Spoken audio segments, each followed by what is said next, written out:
먼저 일기를 어제 이어서 읽도록 하겠습니다. 그날 밤 하느님의 어머니께서 아기 예수를 품에 안으시고 나를 방문하셨다. 내 영혼은 기쁨으로 가득 찼다. 나는 말씀드렸다. 마리아님, 나의 어머니, 당신은 제가 얼마나 무서운 고통을 받는지 아시나요? 그러자 하느님의 어머니께서 내게 대답하셨다. 네가 얼마나 고통을 받는지 내가 안다. 그러나 두려워하지 마라. 내가 너의 고통을 너와 함께 나누어받고 있으며 앞으로도 언제나 그렇게 할 것이다. 그분은 따뜻한 미소를 지으시고는 살아계셨다. 그 즉시 강한 힘과 큰 용기가 내 영혼 안에 새롭게 용수스쳤다. 그러나 그것은 단지 하루 동안만 지속되었다. 그러고는 마치 지옥 전체가 내게 맞서는 듯한 고통이 밀려왔다.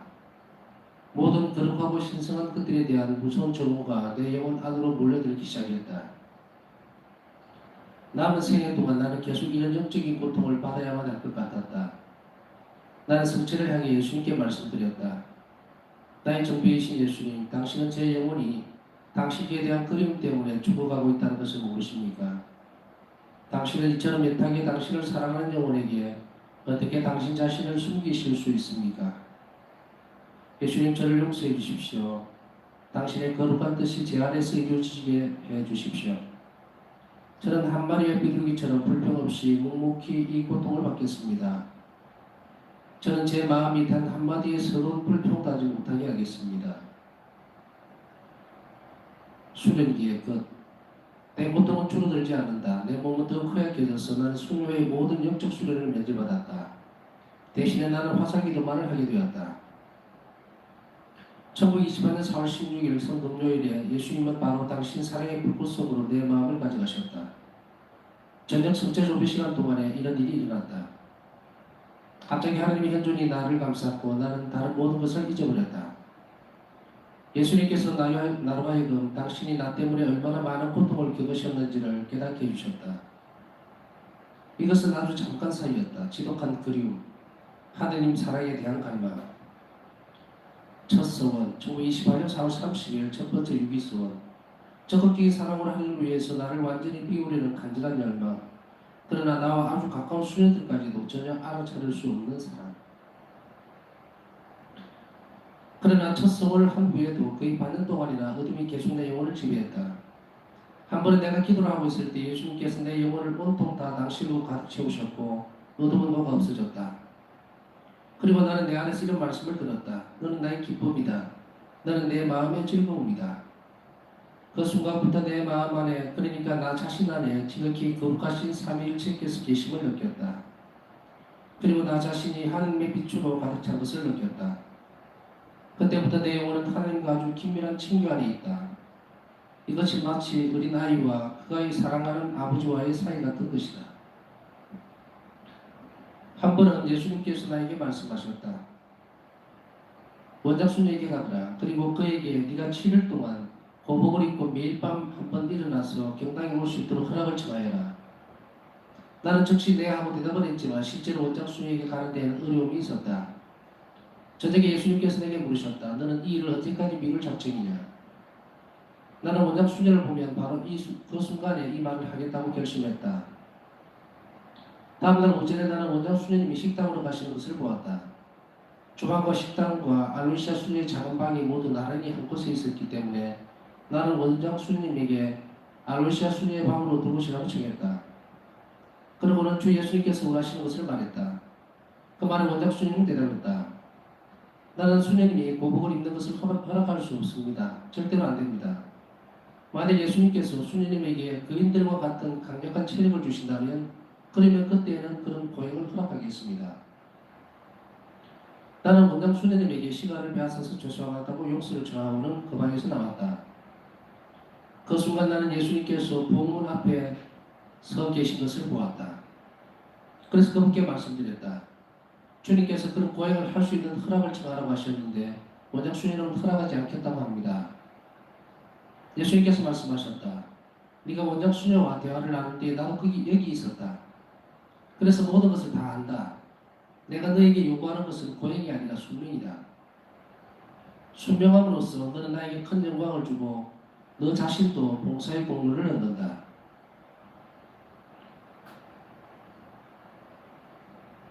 원장들 중에 한 분이 나와 예수님 사이의 친밀한 관계에 대해서 듣고는 내가 망상에 사로잡힌 것이 분명하다고 내게 말했다.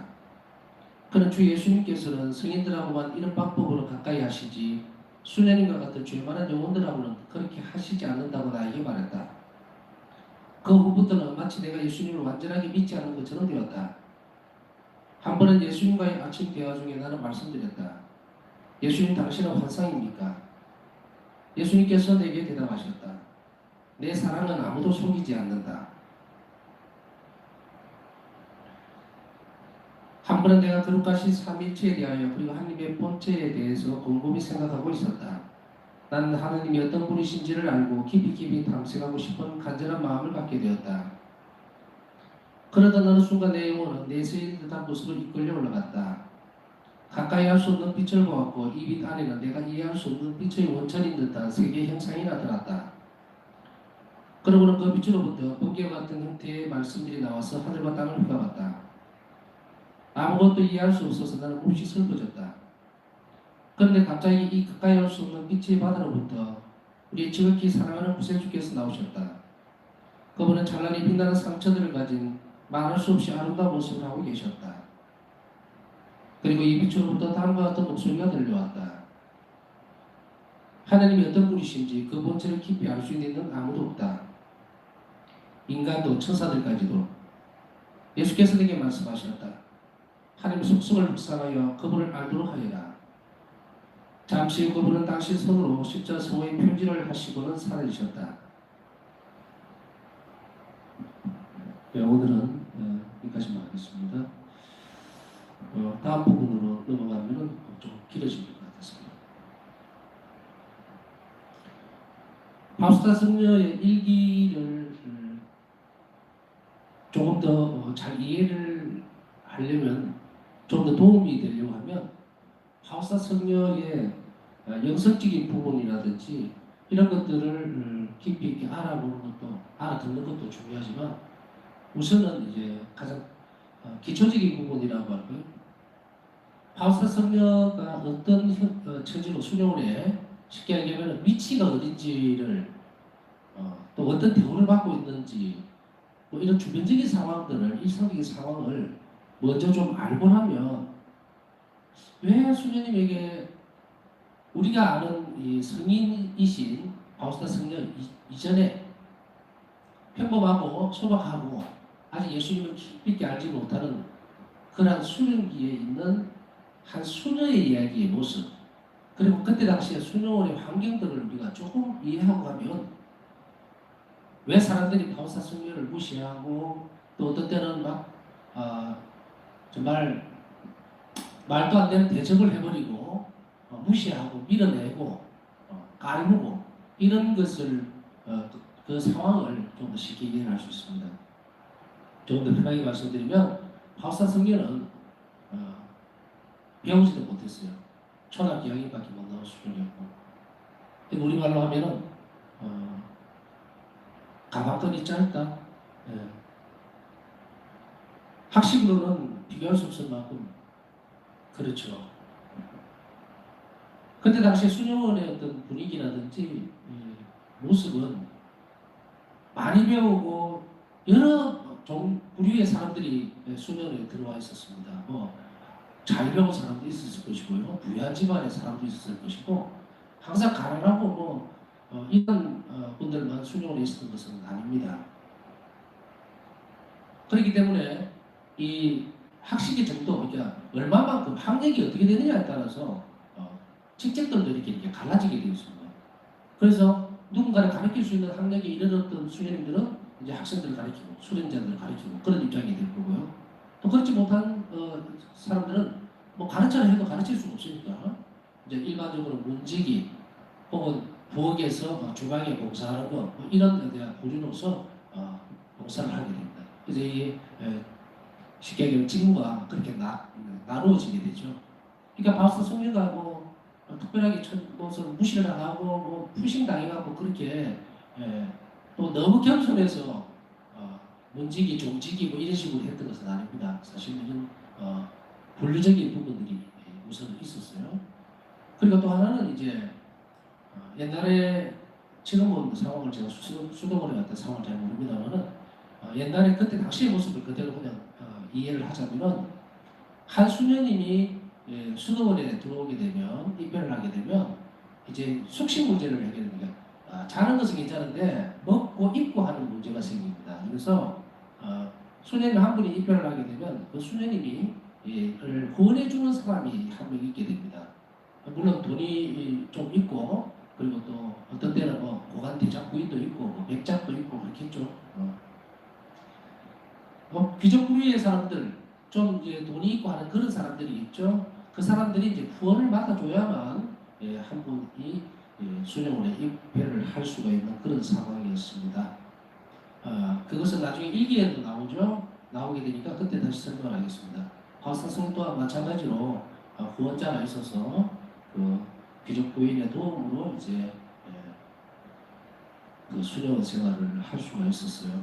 너무도 가난하고 그리고 어떤 시절의 이야기라고 할 수밖에 없습니다만은 그러니까 이런 분위기 속에서 이제 바우스타 성녀는 그 위치에 있었던 거예요. 다른 수녀들은 이제 수녀님들은 뭐 알 수는 없습니다만 부유한 집안의 수녀님들은 굳이 후원자가 필요 없겠죠. 자기 집안에서 보존을 해주게 되면 아무래도 좀 더 나은 대접을 받았던 것 같습니다. 그래서 꼭 굳이 그 안에 무슨 계층이 있었다 이렇게 표현하고 싶지는 않고요. 역할 분담에 따라서 이렇게 되다 보니까 아무래도 수도원에서 질시나 질투 또 무시당하고 이런 것들은 좀 많이 있었지 않나.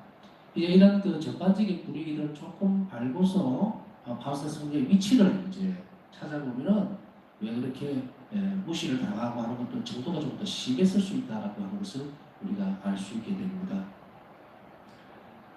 내일 읽어드릴 대목에 그 부분이 나오니까 그때 설명을 자 오늘 그러면 전체적인 그 분위기 또 바우스타 성녀가 어떤 처지에 놓여져 있었는지 바우스타 성녀가 일기 초입에도 말씀하고 계십니다. 글로 적고 있지만은 정말로 마음에서 일어나는 영혼 안에서 일어나는 일들을 글로 적으려고 하다 보니까 정말 초등학교도 졸업하시지 못했던 그런 그 가정 형편 때문에 그렇죠. 그런 것으로 이 막중한 것을 적어내려고 하니까 얼마나 고통스러웠을까라는 것을 쉽게 알 수가 있습니다.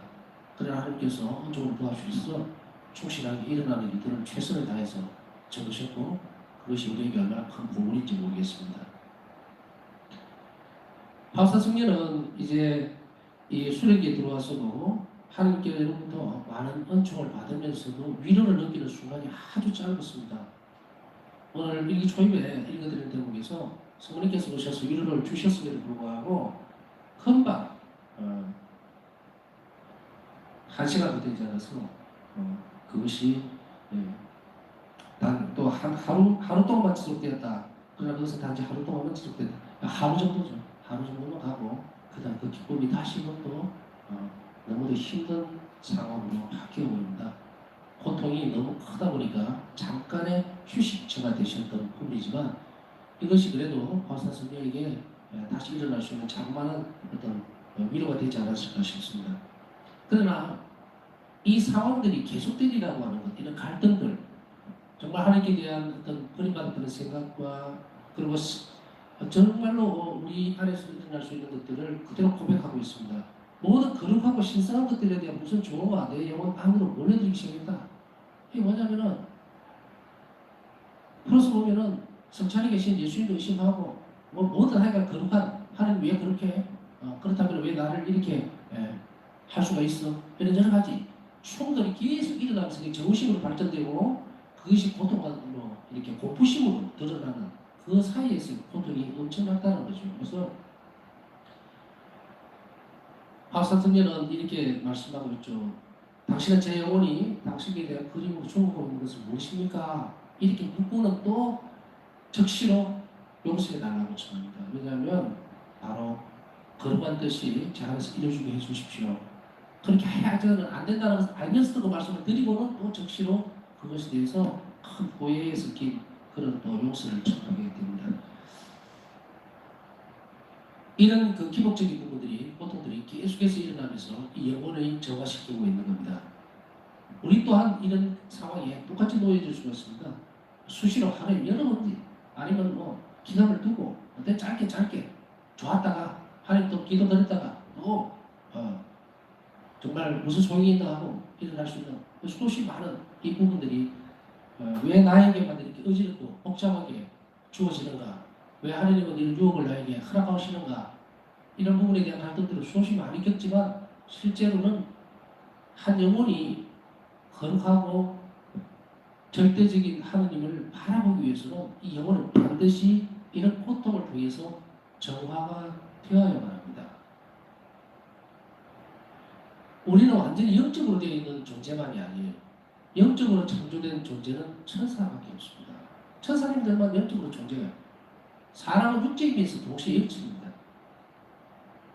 그렇기 때문에 육을 지닌 인간이 하나님과 결합한다고 하는 것은 절대로 있을 수 없는 일입니다. 그것은 완전한 선물입니다. 누구에 의한? 바로 성체로 오신 바로 예수님께 대한. 예수님께서 흘러나오는 그 은총이 아니면 인간은 감히 하나님을 바라볼 수도 일치할 수도 없습니다. 그래서 예수님께서 사람이 되신 거죠. 사람 되시는 예수님은 이 세상 마지막 날까지 우리 곁에 극진한 사랑을 보여주시기 위해서 당신 자비를 우리에게 온전하게 드러내주기 위해서 무엇으로 나타났다? 존재한다? 바로 성체로 존재하고 계시는 겁니다. 우리는 여기서 하나 짚고 넘어갈 것은 성체는 단지 영하는 것으로 영성체죠. 영하는 것으로 끝이 나서는 절대로 안 됩니다. 성체는 당신 현존의 완전한 실제입니다. 그렇기 때문에 우리는 내 안에 모셔지는 그 성체 안에 성체로 오신 예수님과 내 영혼에 머무신 그 예수님과 그리고 그 예수님이 온전하게 경배받고 일치되기 위해서는 반드시 성체적으로가 필요합니다. 당신의 현존을 드러낸 겁니다. 공적으로. 내 안에 모셔져 있는 성체는 내가 죄를 지으면 즉시로 예수님은 나에게서 떠나갑니다. 그러나 언제 어떤 상황에 또 어떤 처지에 놓여져 있어도 절대로 그 실제 현존이 떠나지 않는 것은 바로 여기 제대하고 있는 감식에 모셔져 있는 오늘은 여기에 모셔져 있는 성체입니다. 다른 어떤 곳에서 하나님을 찾지 마시고 성체 앞에 와서 이 보이는 형상 안에 계시는 감추어져 있지만 실존하시는 예수님을 경배하고 만나지 않는다면 우리 영혼은 결코 성장할 수가 없습니다. 아까 말씀드렸듯이 우리는 영성체하고도 죄를 짓는 즉시로 예수님은 우리를 떠나버립니다. 그러면 우리는 어디서 예수님을 다시 찾아야 되겠느냐? 물론 영성체하고 고해성을 보고 영성체를 하면 회복이 되죠. 완전하게.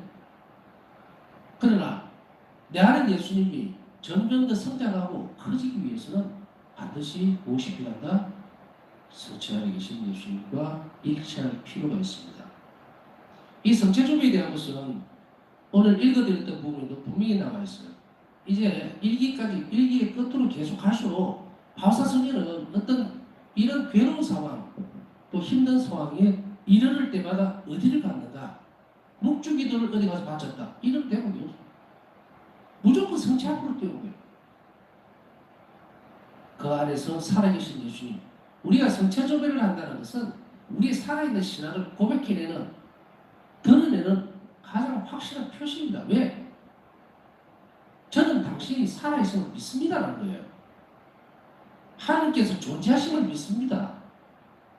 저 멀리 하늘에 계시지 않고 내 탄식과 내 영혼의 괴로움과 우리 현실적 어려움과 내가 겪을 수 있는 모든 것들을 지금 말하는 이 상황, 이 시간에 주님께서는 이 성체 안에 계시면서 나를 충분히 바라보고 계시고 다 듣고 계심을 고백해내는 겁니다.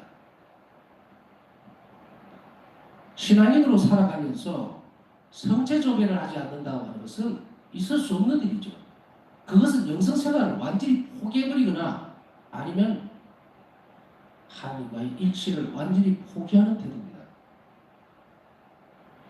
많은 사람들이 주일 미사를 잘 지키고 그리고 성사생활을 잘하고 그리고 기도생활을 잘한다고 하지만 그거는 거룩한 생활의 표본적인 거예요. 거룩한 생활이 하나님과 우리 삶을 일치시키지 않는다는 거예요. 경건한 생활은 외형적인 표징입니다. 물론 무시돼서는 안 돼요. 그러나 그것이 영혼이 성장되고 내 영혼 안에 하나님을 모셔드리는 일은 아니라는 이야기입니다.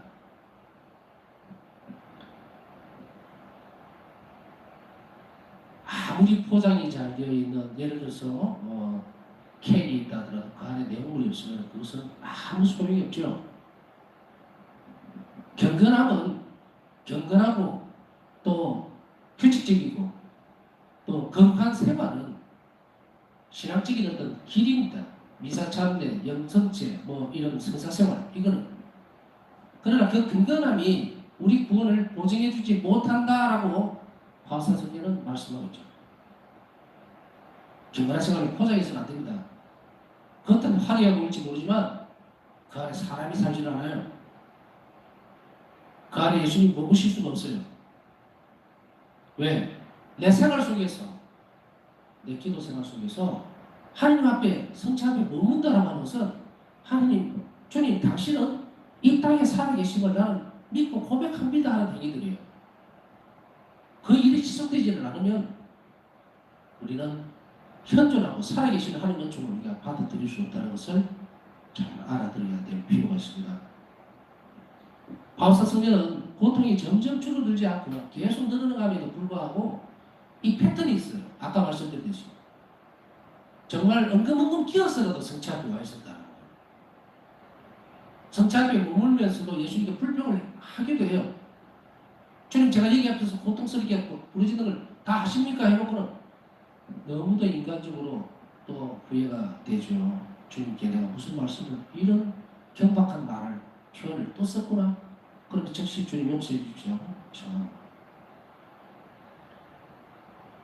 그러는 사이에 이 영혼은 점점 성체 앞에서 안에서 흘러나오는 은총, 흘러나온다고 표현을 할게요. 예수님께서 보여주신 은총이 점점 자라면서 충돌은 일어나지만 그 고통이 없어지는 것이 아니라 그 고통이 순화되고 깊이 있게 영혼 안에 자리 잡으면서 이제 하나님을 조금씩 더 알게 됩니다.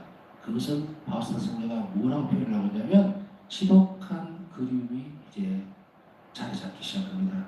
하나님 사랑에 대한 갈망이죠. 그것은 우리가 도마스의 속도마스 아퀴나스의 성지 참여에 나와 있지만 지금은 가리고 적게 시오나 믿는다고 하는 것은 보이지 않는 것을 믿는 게 신앙입니다. 성체 안에 계신 예수님께 모든 예를 다하고 우리 자신의 영혼의 사정을 말씀드리지 않으면 그 영혼은 결코 성장할 수가 없다. 특징적으로 그래서 바울사 성경은 성체 앞에 끊임없이 찾아오는 모습을 보이고 있습니다. 그리고 가끔씩 예수님은 바울사 성경을 위로하시죠. 그래서 너는 나의 기쁨이다, 너는 내 마음의 즐거움이다 하고, 그러나 하나님의 빛으로 가득 찬 친교, 마치 아버지와 사랑하는 아버지와 같은 어린아이와 그런 사이 같은 것을 느끼게 됩니다.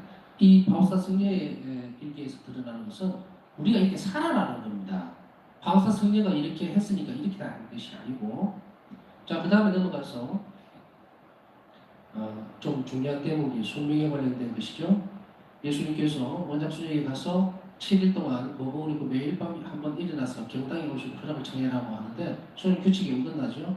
고복은 말 그대로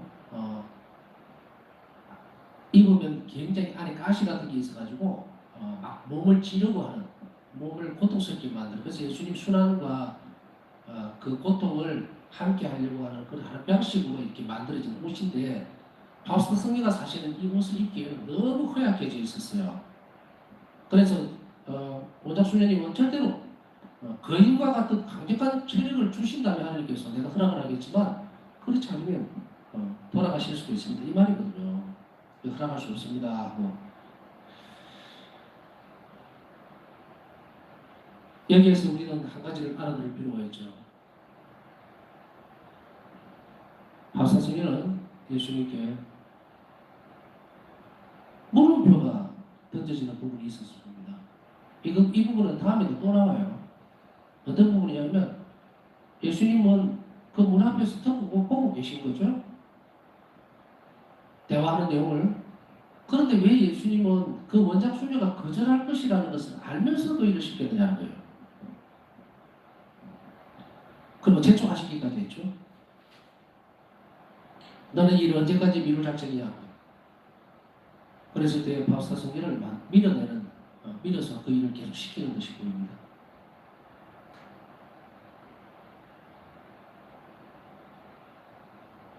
바우스타 성녀는 고행을 허락하지 않습니다 하고 예수님이 말씀드렸을 때에 내가 알고 있다. 내가 그 자리에 함께 있었다. 그럼 여기서 이제 물음표가 하나 툭 던져지는 것이 왜 알고 계시면서도 그 일을 시키셨습니까요? 여기서 아주 중요한 부분들이 나오죠. 예수님은 그 일에 대해서 순명하는 것을 기대하고 계셨던 겁니다. 그래서 내가 원장 수녀와 대화를 나눌 때 나도 여기 있었다. 그래서 모두 다 안다. 내가 너에게 요구하는 것은 고행이 아니라 순명이다. 순명함으로써 나에게 큰 영광을 주고 너 자신도 봉사의 공로를 얻는다. 놀라운 표현을 쓰고 있죠.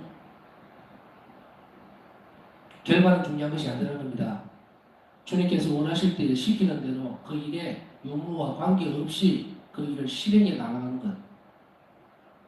순명히 하나님을 영광스럽게 하는 일이라고요. 바우스타 성령에 있어서 이 순명의 부분들은 계속해서 이제 나가게 됩니다. 일기 앞부분에서도 읽어드렸던 대목이 우리가 봤죠. 고해 신부에 갔을 때에 거절을 당하고 그러면서도 불구하고 예수님은 그 일을 시키신 거예요. 바우스타 성령은 그 일에 대해서 가서 또 거절당했을 때에 다시 돌아와서 좀 이래 했습니다 했을 때 예수님은 어떻게 하라고 얘기해요. 이제 점진적으로 예수님하고 대화의 깊이가 점점 깊어갑니다. 나중에는 온전하게 바우스타 성령께서 순명의 정신을 완벽하게 받아들임으로 인해서 더 이상 이르실 필요는 없으실 것이라는 거예요. 그러나 이런 일들이 우리가 순명을 함으로 해서 우리 자신들의 공로를 쌓게 되는 봉사의 공로를 얻게 되는 그래서 우리의 영적 성장이 아주 빠르게 올라갈 수 있는 그 길을 이 길을 가르쳐 주신 겁니다. 그래서 예수님은 이 바우스타 성령의 영혼을 성장시키기 위해서 순명하는 법을 가르치셨고 오늘 읽었던 이 일기의 대목에서도 우리가 주의 깊게 잘 보는 것은 도대체 이걸 내가 했는데도 또 내 마음에 이런 결정을 내리고 실행했는데도 그 결과가 전혀 아닌 경우가 나올 때 달라질 때 우리는 주님께 주님 제가 이렇게 했는데요 이상한 방향으로 나갔습니다 라고 하더라도 실망하지 마라. 예수님께서는 우리가 당신 뜻에 따라서 이웃에게 자비롭게 행동하는 것. 그 결과는 내가 기대하는 것하고 다르게 나오면 괜찮습니다. 우리가 얼마나 주님 마음에 들게 그 일을 했느냐가 중요한 거예요. 하나님은 그 일을 실행하는 과정 그리고 그것에 온전히 마음을 열어놓고 그 길을 충실하게 가는 것, 그 순명의 태도 그것을 보시고 싶어 합니다. 우리 영혼이 예수님께서 원하시는 대로 순명하는 태도로 성장해 두지 않는다면 우리는 하나님의 자비를 결코 알지 못할 것이다 라고 합니다. 오늘 우리는 이 성시간 성체조회 하면서 하나님께서 우리에게 얼마나 귀한 시간을 허락하고 계시는가. 우리는 이 성시간을 하면서 성체 앞에 앉아있는 이 한 시간이 하나님께 대한 봉사요 자기 희생이라고 생각하지만 천만에요. 이 시간을 하나님이 우리에게 선물을 줬을 때 누가 거절했느냐 안 했느냐의 차이입니다. 오늘 하루의 시간이 저물어가는 이 시간 늦은 시간에 하나님께서 마련해 주신 이 귀한 선물에 은총의 순간을 내가 차지할 수 있다면 우리는 이 시간이 늘 하나님께 감사드리는 시간이어야 한다는 것을 반드시 기억을 해야 됩니다. 자, 잠깐 동안 우리는 오늘 성시간을 하면서 성체 앞에서 우리는 이렇게 고백해야 되겠죠. 주님 당신이 성체 안에 살아계시는 저는 믿습니다. 그리고 늘 이 시간에 또 혹은 늘 성체 앞에서 우리 자신들이 떠나지 않게 해달라고. 물론 이 세상을 떠나는 날까지라는 단서가 붙어 있겠죠. 충실한 종은 성체 앞에 머무르는 종입니다. 왜냐하면 그것은 바로 주님께서 살아계심을 사람들에게 드러내는 행위이기 때문입니다. 사랑하는 표지가 되고 하나님께서 내 삶을 이끌어 가신다는 것을 고백해내는 겸손함의 태도이기 때문입니다.